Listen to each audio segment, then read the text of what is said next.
Hi, പുതിയൊരു വീഡിയോയിലേക്ക് സ്വാഗതം. ഈ വീഡിയോ നമ്മൾ ചർച്ച ചെയ്യുന്നത് ഈ കേസിന്റെ 11 മാസം മുന്നിൽ നിന്ന് നയിച്ച ലീഡർമാർ എന്തുകൊണ്ട് പിന്മാറി എന്നതിനെ കുറിച്ചാണ്.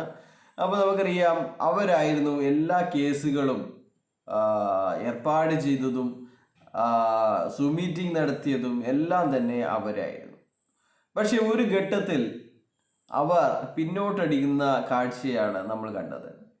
എന്ന് വെച്ച് കഴിഞ്ഞാൽ, അവർക്ക് പകരം മറ്റൊരാൾ വന്ന് കേസിൻ്റെ കാര്യങ്ങളും ഒക്കെ നിയന്ത്രിക്കാൻ തുടങ്ങിയിരിക്കുന്നു. ഇടനിലക്കാരനായി വക്കീലന്മാരുടെയും ഫണ്ടിൻ്റെയും ഇടനിലക്കാരനായി ചിലർ അതിൻ്റെ ഇടയിൽ കയറിയതാണ് ഇവരുടെ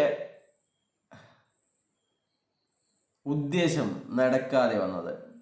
അങ്ങനെ ഒരു സാധനം രണ്ടാൾക്ക് വിധിക്കാൻ പറ്റാതെ വന്നപ്പോൾ അവർ പിന്മാറി എന്നുള്ളതാണ്.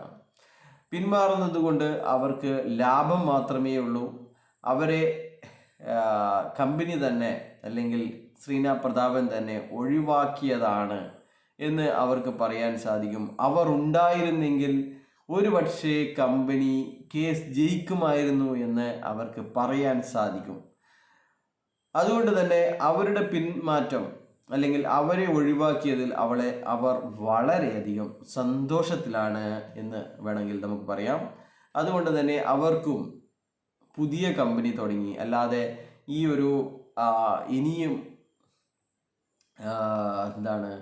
കേസ് തീരാത്ത, ഒരിക്കലും തുറക്കാൻ പറ്റാത്ത ഒരു കമ്പനിക്ക് വേണ്ടി പിന്നെയും പ്രതീക്ഷിപ്പിക്കാനോ അല്ലെങ്കിൽ ആൾക്കാരെ പൊട്ടന്മാരാക്കാനോ അതിൽ നിന്ന് യാതൊന്നും കിട്ടാത്തൊരു കമ്പനിയെക്കുറിച്ച് സമയം ചെലവഴിക്കാനോ ഇവർ ഇല്ല എന്ന് തന്നെ അറിയാം. അതുകൊണ്ടാണ് അവർ പുതിയ കമ്പനി തുടങ്ങുകയും ഇതിൻ്റെ കേസ് കാര്യങ്ങളും മറ്റ് കാര്യങ്ങളിൽ നിന്നും, കമ്പനിയുമായി ബന്ധപ്പെട്ട എല്ലാ കാര്യങ്ങളിൽ നിന്നും പിന്നോക്കം പോയിരിക്കുന്നത്.